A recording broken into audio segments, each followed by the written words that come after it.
This graph shows that carbon dioxide levels in the atmosphere are higher now than at any time that humans have inhabited this planet.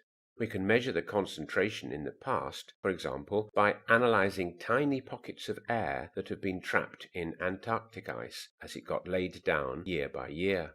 Global temperatures are difficult to monitor because they are changing all the time, but we can take an average, and now that we have satellites, we can measure surface temperature of both land and ocean very accurately.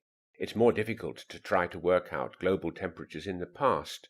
Human records only began systematically 100 years ago, but there are many ways we can work out or reconstruct global temperatures stretching back millions of years. One such method measures the ratios of oxygen isotopes found in water that makes up Antarctic ice cores. The more oxygen 18 in the ice, the higher the temperature at which it evaporated from the oceans to fall as snow, making up the Antarctic ice sheets. Sea level. Using satellites, we're able to measure changes in sea level of just a few centimeters. Previously, with the constant movement of the waves and tides, it was difficult to measure this accurately.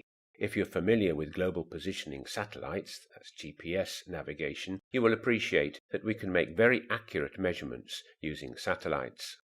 Storms and weather extremes.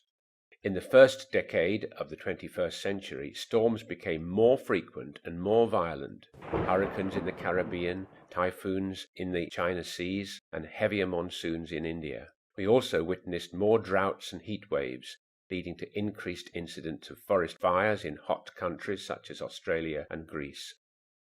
Melting ice. Glaciers in mountains around the world are melting back. Europe's glaciers are thought to have lost around a quarter of their mass in the first decade of the 21st century. Almost all of Alaska's 2,000 glaciers are set to disappear by the end of the 21st century. Glaciers are important sources of water in the summer or dry season, especially in hot climates. They melt gradually, keeping the rivers flowing. Winter snow replenishes the ice ready for the next season, but currently more ice is melting than is replaced by snow. Perhaps equally dramatic is the disappearance of Arctic ice. Each year, more ice melts in the summer than reforms in the winter. Some scientists predict that the Arctic will be ice-free for a few months in the summer before the end of this century.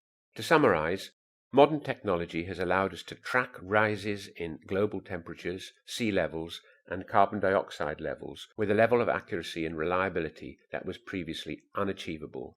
We're also able to estimate global temperatures from millions of years ago using such methods as isotope ratio analysis. We now have a clear body of evidence which suggests not only that global warming is taking place, but that it is taking place at an alarming rate. This position is accepted by the United Nations and virtually all countries. It is now time for the world to act.